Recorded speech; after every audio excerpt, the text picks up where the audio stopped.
બીજેપીના નેતાઓએ છોટાઉદેપુર નગરપાલિકામાં 1,68,00,000 પોણા 2 કરોડનું કૌભાંડ કર્યું છે. એ રૂપિયા એમને નગરને આપ્યા નથી.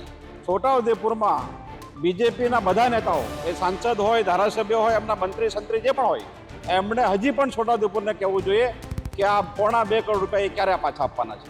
એમણે વિકાસની વાત કરવાનો એમને કોઈ નૈતિક અધિકાર જ બનતો નથી. કોંગ્રેસની બાબતે વાતચીત કરવા માટે આપણી સાથે અર્જુનભાઈ રાઠવા છે. અર્જુનભાઈ, કોંગ્રેસ આ ચૂંટણીમાં કઈ સ્થિતિમાં છે હાલમાં નગરપાલિકામાં? કોંગ્રેસ છોટાઉદેપુરના જે પ્રશ્નો છે નગરજનોના, એ લઈને લોકો સાથે ગઈ છે, મતદારો સાથે ગઈ છે. મતદારોએ અમને પ્રેમ આપ્યો છે અને બીજેપીની જે તાનાશાહી, એની જે લુખ્ખાગીરી છે, એની સામે પણ લોકોએ કોંગ્રેસને મદદ કરી છે. અને અમારા ઉમેદવારોને એકવાર ઉમેદવારી નહીં કરવા દેવાની, એમાં એ લોકો નિષ્ફળ ગયા. પછી ફોર્મ ખેંચાઈ દેવાના, કોઈ ખેંચાઈને એમાં નિષ્ફળ ગયા. મતદારોને દબાવવાનો પ્રયત્ન કર્યો, એમાં પણ નિષ્ફળ ગયા.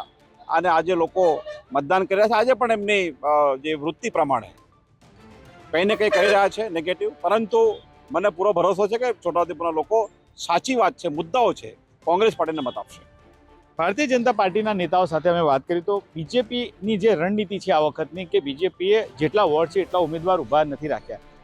અત્યારથી જ અમે નારણભાઈ સાથે વાત કરી તો નારણભાઈનું કેવું છે કે અપક્ષનો એ લોકો સહારો લે એવી શક્યતા છે. તો શું નગરપાલિકામાં ગઠબંધનથી જ આ વખતે આવશે અને કોંગ્રેસ કોની સાથે ગઠબંધન માટે પ્લાનિંગ કરી રહ્યું છે? કોંગ્રેસ અત્યારે પણ બીજેપીના વિરોધમાં, જ્યાં પણ અમારા ઉમેદવાર નથી ત્યાં બીજેપીના વિરોધમાં જે પણ મજબૂત ઉમેદવાર છે એને અમારું સમર્થન અમે જાહેર કર્યું છે. અને આવતા દિવસોમાં જે પણ પ્રગતિ થશે એમાં એ જ અમારું સ્ટેન્ડ રહેશે. અને બીજેપીની વિરોધમાં જે પણ બોર્ડ બનશે એમાં કોંગ્રેસ સાથે હશે. બીજેપીના મુદ્દા ડેવલપમેન્ટના છે. બીજેપી કે છે 1996 પછી અમે આ વખતે સત્તામાં આવીશું, કોંગ્રેસ કેવી રીતે એમને રોકશે? બીજેપીના નેતાઓએ છોટાઉદેપુર નગરપાલિકામાં 1,68,00,000 પોણા 2 કરોડનું કૌભાંડ કર્યું છે. એ રૂપિયા એમને નગરને આપ્યા નથી. છોટાઉદેપુરમાં બીજેપીના બધા નેતાઓ, એ સાંસદ હોય, ધારાસભ્ય હોય, એમના મંત્રી સંત્રી જે પણ હોય, એમણે હજી પણ છોટાઉદેપુરને કહેવું જોઈએ કે આ પોણા 2 કરોડ રૂપિયા એ ક્યારે પાછા આપવાના છે. એમણે વિકાસની વાત કરવાનો એમને કોઈ નૈતિક અધિકાર જ બનતો નથી. એમણે કૌભાંડો કર્યા છે, એમણે તો કૌભાંડના રૂપિયા ક્યારે પાછા આપવાના છે એ વાત કરવી જોઈએ.